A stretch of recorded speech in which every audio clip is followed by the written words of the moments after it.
After my husband Michael came home from Afghanistan, we went to counseling. I knew that Michael was going to be a different person.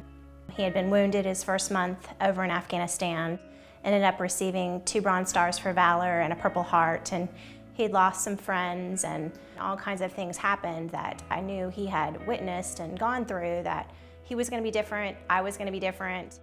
I was a bit naive thinking that this adjustment back home from the battlefield was going to be easy, and it wasn't. I was a single mom while he was away, and it was just going to be hard for us to transition back. Seeking a counselor actually helped me know that it was easier for me to heal and easier for me to get over some of these emotions by talking about it, getting it off my chest.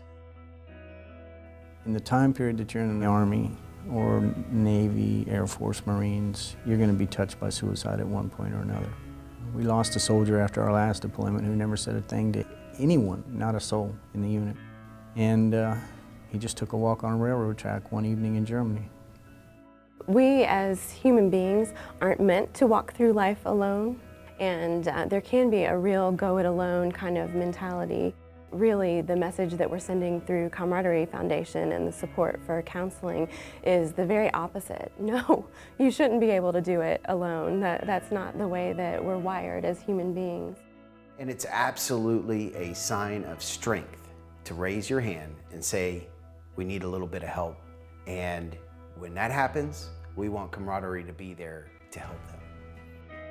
Camaraderie Foundation provides supplemental, emotional, spiritual, and counseling support for our service members and their families.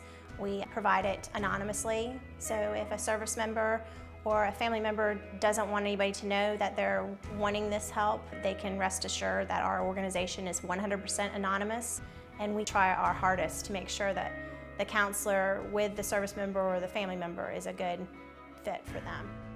I came to the Camaraderie Foundation for support because they had the treatment necessary for me to heal my PTSD. It's extremely important to have organizations such as the Camaraderie Foundation out there for us to utilize to heal and to move on with our lives. I hope that Camaraderie ends up in many states, ends up helping as many service members and families as we possibly can, because these brave men and women and their families have done so much for our country that we need to be there for them when they come home.